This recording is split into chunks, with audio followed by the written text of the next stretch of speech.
Welcome to Your Next Chapter, where we feature conversations with leading audio creators and industry experts shaping the future of podcasting. I'm Jeremiah Tittle, CEO of Next Chapter Podcasts, and your host for insightful conversations that delve into the creative processes, challenges, and innovations driving the world of audio storytelling. And our guest for this episode is Steve Fishman, an award-winning journalist and podcast creator, a former New York Magazine staff writer. Steve gained recognition for securing elusive interviews with figures like Bernie Madoff and Ray Rice. He transitioned to podcasts with Ponzi Supernova and the hit Empire on Blood. In 2022, he co-founded Orbit Media with Oscar winners Fisher Stevens, releasing projects like My Friend, the Serial Killer, which hit #1 on True Crime Apple charts. He's got a new podcast out called Avenger, which is about a woman's hunt for her torturers, which I'm really looking forward to asking him about. Steve, thanks so much for joining me here on Your Next Chapter. Well, thanks for having me. Absolutely. So much to get into. I've said on this show previously that I don't know a lot about the true crime world outside of the stats and the industry reports that come out. I know that true crime is big with a female audience. The demographics are pretty skewed in that direction. So I'm really curious to pick your brain today. Your first hit podcast I mentioned was Empire on Blood in 2018, which hit #1 on Apple's overall charts, huge feat. And then in 2024, 6 years later, a podcast you hosted called My Friend, the Serial Killer hit #1 on the true crime charts. So I'm curious, how did podcasting change between those two success stories? Well, you captured it exactly, between being #1 with a true crime limited series and being #1 in the true crime category with a limited series. You know, listen, everybody probably knows that there's just a ton more podcasts, and the ability to break out of the crowd is infinitely more difficult. And I think that's reflected in the two podcasts. I mean, I loved Empire on Blood, and I thought it was a great bit of storytelling with a lot of social significance and great characters and lots of twists and turns. And, you know, I was in and out of that story for 7 years, which the market will definitely not support now. But at that moment in 2018, 2017, it was a moment when some people, and that company was Panoply, which went out of business shortly after. But, you know, Panoply took a big swing and hoped it would be a success. It was a success, but I think what people found out then is that a success with listeners does not necessarily translate into a commercial success. And that's been a big challenge ever since. Even with My Friend, the Serial Killer, I mean, I'm not going to reveal any figures, but I will tell you that the advertising came nowhere near meeting the budget, and this was produced for Sony Music Entertainment, and they really are trying to build a subscription business. So right. That's really what they want to do with the limited series, which they release to everybody with commercials, and then they have the binge where they get subscribers. So there was some revenue from new subscribers joining, but you know, I think even combined, that was barely a third of the cost. So the challenges are really present and obvious. I'm kind of associating here just a bit, but it is really at the heart of what's going on in podcasting. You see it in the big players and certainly see it in the little players. And I know you at Next Chapter have experienced this too. The cost of content, you know, the cost to make a great podcast has become prohibitive. Mm-hmm. And so there's a deep challenge in being able to make great podcasts on the budgets, which have now, in my experience, dropped by at least a third. And that's at the top end of the market. And in many cases, you know, much, much lower. You know, So I think in terms of what the difference is in the last 6 years, there's been a lot of realization that the market can't sustain the cost of content, and that's led to a lot of changes. Seen cutbacks. I mean, Spotify's gone out of the podcast business. There are very few distributors, funders, big companies that will actually fund limited series. So listeners love them, but how do you get yours funded? It's really problematic, and that dovetails with where we started, which is that there are a ton of podcasts. There are actually fewer now being made because of the downturn in the industry, Right. but nonetheless, it's incredibly difficult to get the attention of people who might want to listen. It was not as difficult to do that in 2018. Though I will Yeah. admit one thing here, which is in 2018, Panoply released all 7 episodes at once. Interesting. The Netflix approach, right? And that no doubt juiced the number of downloads, which is what the Apple charts measure. Hmm. Um, so that's kind of the bingeable approach. And I don't know. Maybe if we'd done that, that would work. It really wouldn't work for advertising.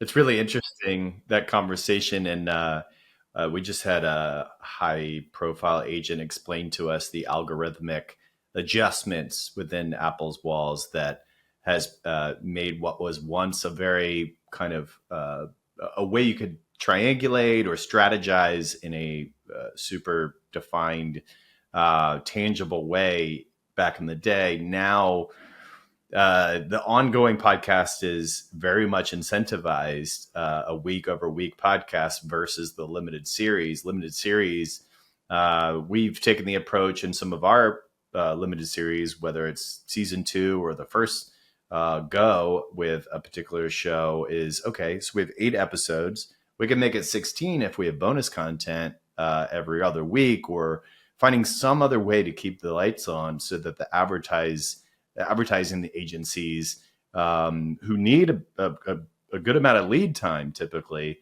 to sell a show, how can they get behind it? So it's changed dramatically what you can do. But it's funny I said Netflix. Sorry, just one last point is now I'm seeing Netflix and my favorite shows on Apple TV are all being dropped on a week over week basis. So it's kind of going back to that linear concept.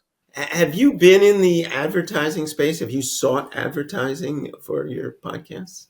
You know, I've always said the delineation between a production company as his next chapter and a network is whether or not you have a sales team internally. And we have partnered with a handful of different organizations, networks, and third parties who have relationships with agencies. But no, I haven't been super involved in that. I like making content. The sales side is not my strength personally. I've learned a lot, but I've never done it. So we're exploring some things. We're an independent production company, but we have a relationship with Sony Music. They're an investor in the company, so that gives us some kind of scaffolding. But at the same time, we face all the problems that an independent producer does. Um, Funding content, monetizing content, promoting content. And it kind of makes me jealous seeing how the big guys like Sony Music or Wondery or Hmm. iHeart, they have so many shows that they can cross promote against. Totally. They can really propel all their shows to the top of the charts. Really can. And that's very interesting. And I'm really curious how to do that as an independent producer. It seems to me that we need to get independent producers to be in league with one another.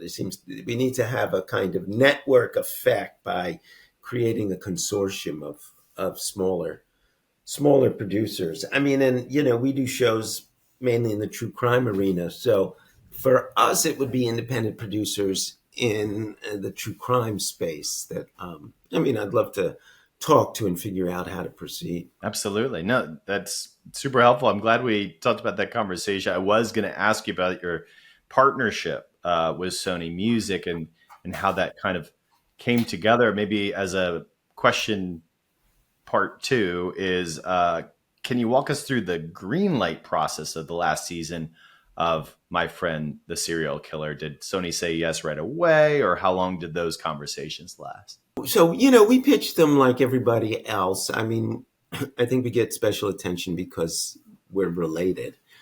But, and they're very quick, and they got back to us. They loved it. I mean, the interesting story behind that is, so it's a story about me as a 19-year-old intern at a small newspaper.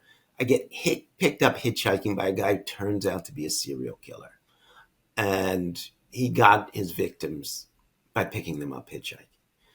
And so we're off. And I can remember saying that in a kind of a room with all the Sony marketing people, and they went, "Oh." So, there's that gasp in just the nugget. There's a kind of hook, and people want to know more. And I think Sony immediately recognized that. The backstory is that, it's a grim story. I mean, the guy kills 4 people. 3 of them are kids. And it's not a story that I really wanted to revisit. I mean, I thought about it, but I could not imagine digging into it again. And then, I don't know, I was mentioning to the head of content at Sony, I'd gone through some other podcast ideas, and he wasn't responding. I said, well, I kind of got this other one that I don't know if I really want to do it. And he said, oh, I love that. Psychology, baby. I love that. So, yeah. Well, I mean, I was not planning to undersell it, but, yeah. So I mean, they greenlit it, and I kind of went off, and then I had a very good team, and it turned out that, there was a real story there beyond my involvement. My involvement was a frame, and I'm through it. But as a 19, 20-year-old journalist, I did a deep dive on him, and I interviewed him, and we had some of that tape, and we got some tape of his confession tapes, and then we spoke to some people that prosecuted him. And so it became a really fully fledged 6-episode podcast.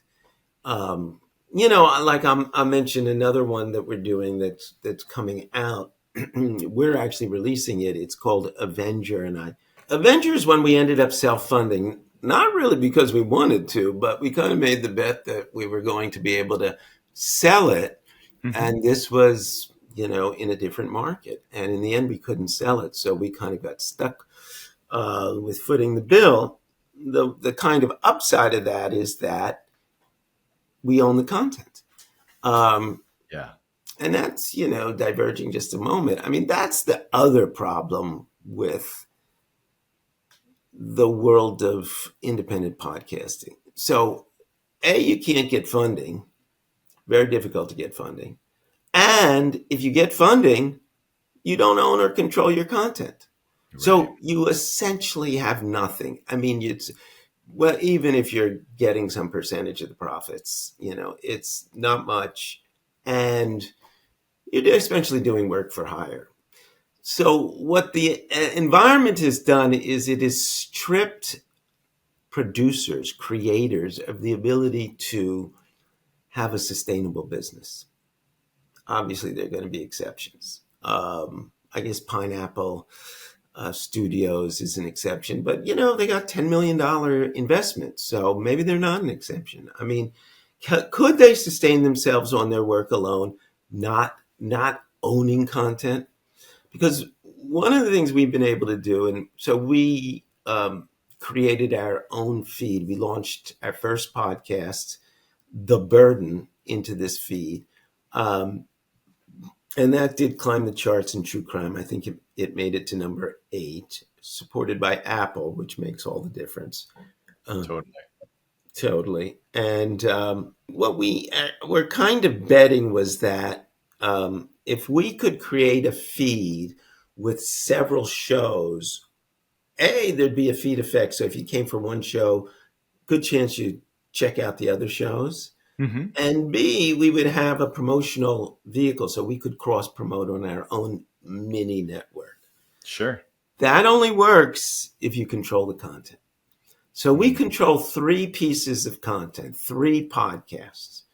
So it's a huge challenge for anybody to create their own tenth of an acre in the podverse. It's like nearly impossible. And if you don't do that, you're not a business. You're not sustainable. I Yeah. mean, maybe next chapter, I know you guys are dealing heavily with nonprofits and client facing business, and that's certainly a clever strategy and alternative.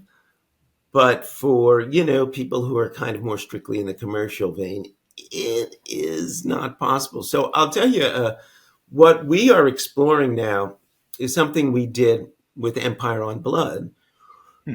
which is our current offering. So Empire on Blood was number one in 2018. It was 7 episodes. Well, 6 years later, a lot has happened to the characters. And so we went back and we did 3 bonus episodes Hmm. dealing with the major events in 3 of the characters' lives. And um, they're really 3 good bonus episodes. Bonus episodes can be toss offs. You interview this guy, Sure. they chat. But so these are really great stories. And so we have what we call the director's cut. We have a new podcast. Obviously, at the heart of it is a podcast that some people have heard, though. Um, my guess is that 6 years in the history of podcasting is a lifetime. So I'm not Mm. sure anybody or many people have really heard Empire on Blood who are, listening now. So we felt like there was a fresh audience and we felt like we were offering something new. And we also felt like it was an interesting way to repurpose content, excellent content. Um, so that's one of the things that we're trying. Can we get content which is basically very low cost? We paid for the 3 bonus episodes, but we got 7 highly produced episodes for free. That's good. Well, I mean, one thing I'm noticing, and I think what with the content that we produce, I mean, I think high quality is so essential, isn't it? I mean, for you to stand out, I think there's just so many bad quality, low input, low output podcasts out there that Yeah. when the majority are of that caliber, that I don't want to say it's easy to stand out, but I feel like simpatico with you based on how it sounds like there's just such an onus, like a standard that you hold. I don't know. Would you say that comes from just all your work in life? I mean, does it go back to your New York Magazine staff writing days? Like there's such a high standard for what you had done then that you applied that your journalistic integrity to what you do in the podcast world. Well, that's true. And one of the things, the hallmarks of our work is that it's deeply reported. So, we get to the bottom of things. We did a podcast in this feed, the flagship podcast. It's called The Burden. And, it's an investigation, journalistic investigation of a detective, once the most famous of his era in New York, and now the most infamous because 20 of the people he helped put away have had their convictions overturned. Overturned, I will add, on the basis of a jailhouse a law firm formed in prison by people, none of whom had graduated high school, Wow. who essentially took him down from inside prison. So it's a great story. And the detective, who hadn't spoken in 10 years, cooperated with us. So we really have a kind of really fully fledged picture of policing what's right and what went wrong, and with heroes and villains. Um, so we do deep reporting. That took 4 years, Wow. and So impressive. we had a budget of $350,000 for that, and frankly, it wasn't enough. So, back to the notion of perfection. I mean, we really wanted that to be perfect at a certain point. And um, maybe that was okay for then, but it's not okay for now. Now we tell ourselves we have X amount of money, considerably less than the 350,000, considerably. Um, what's the best 6-episode podcast we can do for that money? Hmm. Um, and so, do I think the quality's diminished? I mean, I would say on the whole, no. It's still high quality, but you're going to get a lot more narration. You're going Sure. to get, Yeah. you're going to get a lot less original music. You're going to spend 6 months instead of 4 years, and those Yeah. are all things that we need to do as producers at this point. When I was at New York Magazine, I could spend 3 months on one story. Wow. So, I mean, imagine, that doesn't really translate at this point. It really doesn't. The immediacy of news these days, and influencers. I won't even go down that road. But I was going to ask you. I'm curious about um, what you would say makes an investigative series break out. I understand there's a marketing piece to the puzzle here that we talked about a little bit before we hit record on this interview, but I know you can find a great story, and that's clear based on the conversation we just had. And a 4-year process is something that I think only the best of the best in terms of what we're talking about standards. That's so important. But when you've had these breakouts, and what do you notice is behind that? Well, I'll tell you a couple things. First of all, and this goes to the process I'm engaged in now. Pitching stuff. When we set out with the Detective Scarcella, we didn't know what the ending was. We didn't know who the characters were. I mean, yes, we had some broad sense, but we hadn't spoken to them, we hadn't recorded them, we didn't know how well they would tell stories. And certainly with Empire on Blood, I mean, I followed the guy for 7 years, and he was guilty in prison, and in the end, he triumphs.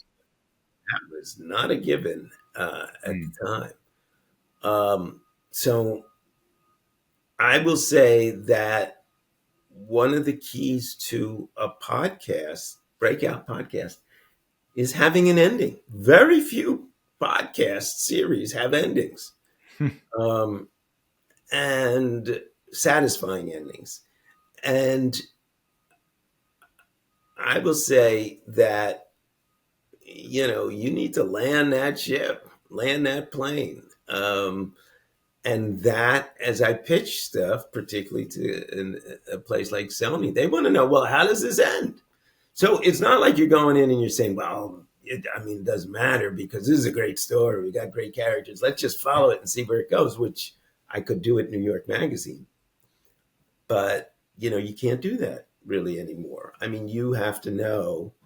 And frankly, you need to kind of connect with somebody, probably a journalist, but maybe not, who's, done a lot of work on the story. So, because you don't have the time to spend, to become that expert on everything in the story.